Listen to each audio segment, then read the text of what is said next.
Bonjour Marc. Bonjour. Comment allez-vous? Très très bien. Alors pensez à bien mettre le micro sous le menton comme moi, comme ça tout le monde nous entendra parfaitement. Voilà. À la de Chavannes. J'ai l'habitude de dire à la de Chavannes. Mais il n'y a que les quarantenaires qui comprennent. Il y a des quarantenaires qui ont rigolé. Ouais. Alors, vous êtes le parrain de la journée, Marc, le parrain de cette journée parce que finalement, vous personnifiez ce parcours de Deep Tech qui vous a mené depuis un PhD, un postdoc, aujourd'hui à Medixel. On va détailler tout ça. Alors, l'intitulé finalement de votre témoignage, c'est très immodeste, mais parfois il faut l'être. Ma startup va changer le monde, expliquer pourquoi. On va commencer par expliquer ce qu'est Medixel, puis ensuite on s'intéressera un peu plus à vous. Vous faites de la thérapie cellulaire, ça dira sûrement plein de choses aux gens qui nous écoutent, mais je voulais quand même que vous nous expliquiez un petit peu ce que c'est avant d'aller dans le... Ah, de portable, pas de souci. Bon, déjà, bonjour à toutes et à tous. Déjà, petite précision, donc, je suis le CEO de Medixel NCAR, l'une des filiales du groupe Medixel. Merci de la précision. Oui. Et donc, le Medixel a été fondé par un entrepreneur qui est Laurence Winden, qui est un serial entrepreneur, un grand visionnaire, et qui a permis, grâce à sa vision et surtout à son humanité, à intégrer et à implanter un certain nombre de sociétés à Montpellier, dont deux principales, Medixel Science et Medixel NCAR. Medixel Science et Medixel NCAR sont deux sociétés qui sont spécialisées en thérapie cellulaire, comme on disait. Qu'est-ce que la thérapie cellulaire? En fait, la thérapie cellulaire, pour faire simple, c'est l'utilisation de cellules, qu'elles soient modifiées ou naturelles, pour le traitement de patients. Donc là, je l'ai fait courte et simple. Donc là, l'objectif de Medixel, c'est de démocratiser ou de vulgariser l'utilisation de la thérapie cellulaire pour le traitement de patients en essayant d'avoir une vision stratégique globale dès le départ, c'est-à-dire que travailler sur les méthodes de bioproduction, les méthodes qui nous permettent de produire ces dites cellules à des coûts vraiment les plus réduits possibles, de manière à ce que ça puisse adresser bien sûr le plus grand nombre. Et deux, c'est de pouvoir également développer des plateformes qui nous permettent de produire un certain nombre de produits, donc un grand nombre de produits pour un traitement de différentes pathologies. Donc il y a différentes pathologies, notamment la maladie ostéo-articulaire, à travers l'arthrose, et des maladies cancéreuses à travers ce que fait Medixel NCAR. Mais avant de poursuivre, et surtout avant de l'oublier, je tenais quand même à remercier tous les partenaires et toutes les personnes qui accompagnent le groupe Medixel depuis son début. Donc je citerai bien sûr l'ASAT, je suis passé 7 ans à l'ASAT, donc c'est important de la citer. BPI France, ouais. BPI France qui nous soutient quand même depuis le début par son amitié, bien sûr, parce que je connais un certain nombre d'opérateurs et opératrices, mais également, bien sûr, par ses financements. La métropole, la région, le CHU de Montpellier, l'Université de Montpellier, l'État.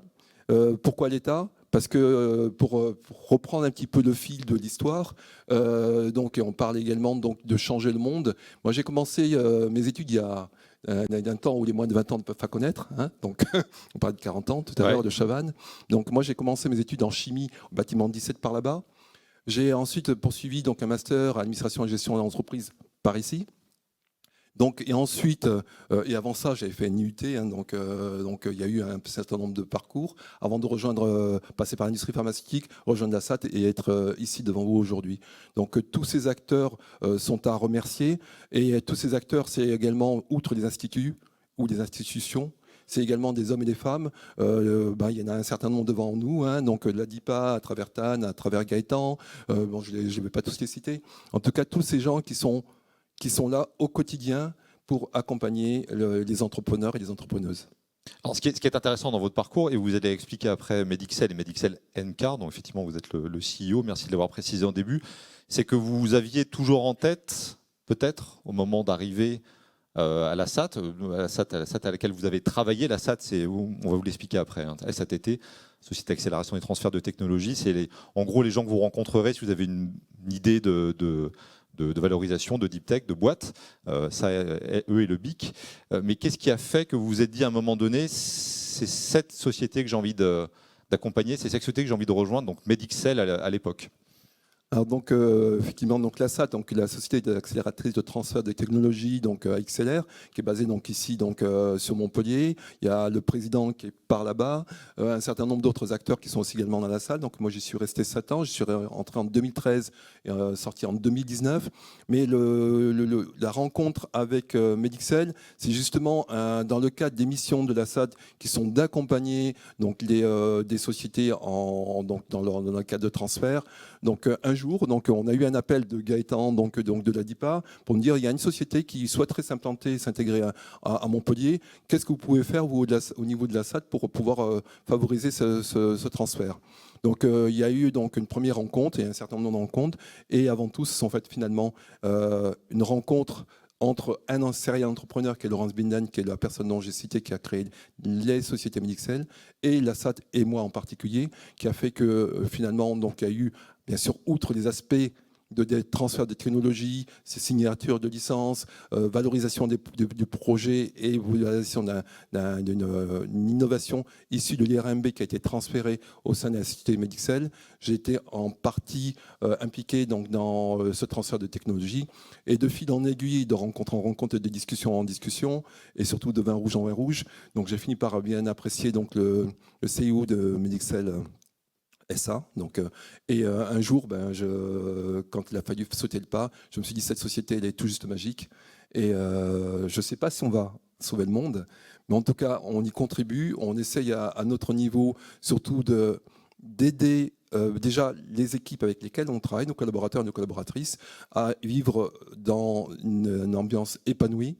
De repousser nos limites, et repoussant nos limites et pensant autrement, on espère ainsi pouvoir proposer des nouvelles innovations, ou en tout cas des innovations qui, à notre niveau, vont révolutionner le monde. Ne pas sauver le monde, mais y contribuer. Finalement, vous avez bien résumé l'objet de la Deep Tech. Ça et le temps long. Vous êtes dans la santé, ça prend du temps.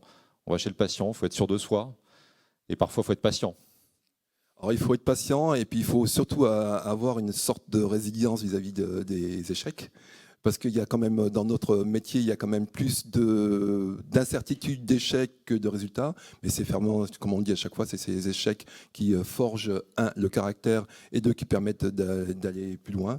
Et effectivement, en termes de temps long, donc on met en place un certain nombre de stratégies après d'entreprises qui nous permettent justement de pouvoir, ne pas forcément mettre tous nos œufs dans le même panier, et de pouvoir avoir des stratégies qui nous permettent de continuer de vivre en faisant notamment des partenariats avec des tiers. Aussi, à notre niveau, on a acquis des technologies venant des équipes académiques, vers des jeux de transfert de licence. Et à notre niveau également, on joue aussi ce jeu de transfert de licence auprès de tiers, biotech et industriels, pour pouvoir également faire entrer un peu d'argent dans les caisses et continuer de développer nos technologies. Le nerf de la guerre. Merci Marc, merci à vous pour votre témoignage. Vous êtes le parrain de cette journée. On peut l'applaudir, merci à lui.